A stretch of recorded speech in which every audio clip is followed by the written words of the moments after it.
Voici donc la deuxième partie.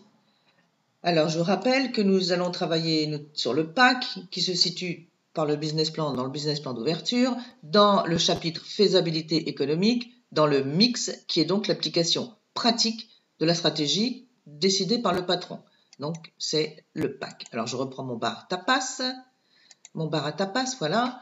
Donc, on a vu cette situation, son emplacement, son positionnement, et maintenant, on s'intéresse aux médias, tout support, et surtout, quelles sont les actions qui vont pouvoir être mises en place. Alors, j'en ai mis quelques-unes, mais ça n'est pas limitatif. On peut faire des flyers à distribuer dans tous les accueils ou dans les boîtes aux lettres des entreprises du coin.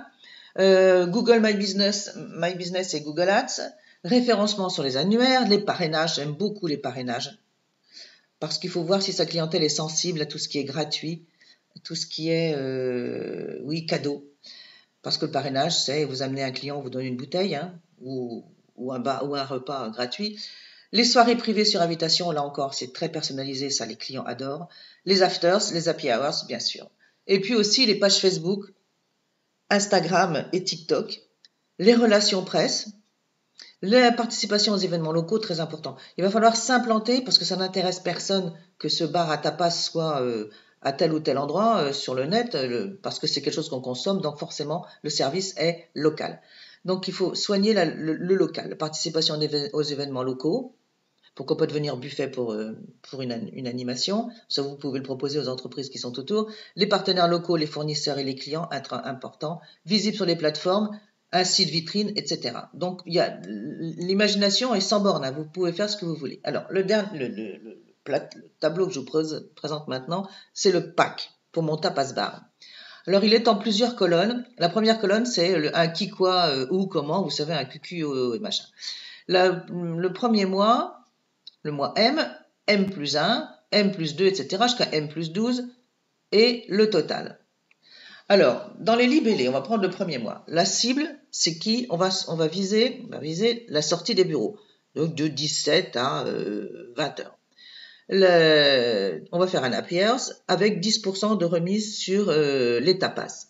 L'objectif quantitatif, donc il faut bien arriver à faire des objectifs de façon à pouvoir s'organiser, les fabriquer, et ensuite pouvoir visualiser le chiffre d'affaires potentiel qui va être fait. Donc, 15 clients tous les soirs, 25 jours, 375 clients. Le chiffre d'affaires envisagé est de 4 500 €. Le coût de la promotion, c'est 10%. Donc, si c'est 4 500 €, le coût, ça sera 450 €. Et là, très important, on met le réalisé.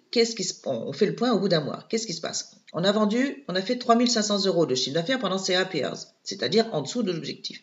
Le coût réel est de 3 500 à 10%, bien sûr, 350. Et là, il faut toujours ajouter la ligne commentaire. Ça nous apporte quoi? Est-ce que la remise était insuffisante? Est-ce qu'on avait budgété? Est-ce qu'on avait envisagé un chiffre d'affaires trop important? Là, il faut réfléchir après. On fait une deuxième opération le mois M plus 1. Là, on va faire pendant la pause déjeuner 3 tapas pour 12 € au lieu de 15 €. Bon, ça fait une grosse remise quand même. 20 jours de 11h30 à 15h. On pense faire 20 clients par jour sur 20 jours, donc 400 x 12, chiffre d'affaires envisagé, 4 800. Le coût est quand même de 3 € par assiette. Le réalisé, oui, là ça a eu un bon succès, 500 assiettes de vendues à 12 €, ça fait 6 000 € de chiffre d'affaires, mais ça a coûté 3 € par 500, 1 500 €. Alors, ça n'a pas coûté, c'est plutôt un manque à gagner, donc une baisse de marge. Donc, le commentaire, c'est à refaire en limitant peut-être la durée, peut-être ne le faire que sur une semaine, et envisager un coût un peu moins important. Alors, ce qui veut dire que tous les mois, il faut réfléchir à la promotion qui a été faite et voir comment l'appliquer sur les mois d'après. Il faut tant qu'on n'a pas essayé, on ne sait pas si ça marche. Ça, il faut partir de ce principe-là. Le deuxième principe, il faut au moins une action par mois. Il faut toujours attirer le client avec des offres différentes. Alors, à la fin de l'année, il fait son total. Il avait envisagé 9 300 €. Il en a fait 9 500. C'est plutôt bon. Par contre, ça lui a coûté 1 850 €, soit près de 20% de marge. Donc, attention, les commentaires, attention à la baisse des marges. Donc, il faut toujours mettre à jour ce tableau. C'est quelque chose de très vivant. Il est sous Excel. Vous l'affichez au-dessus de votre bureau et ça marche à tous les coups. Voilà. Donc les formations, c'est réussir la création d'une entreprise pérenne ou rédiger le business plan d'ouverture ou de création d'entreprise. Ce sont des formations qui sont data-dockées, c'est-à-dire qu'elles répondent à 21 critères de qualité. Elles sont éligibles à mon compte formation sur votre CPF, votre compte personnel de formation. Elles sont personnalisées, elles se font en visio, elles sont donc, et c'est 7 heures. Le coût est de 790 € déductible du CPF.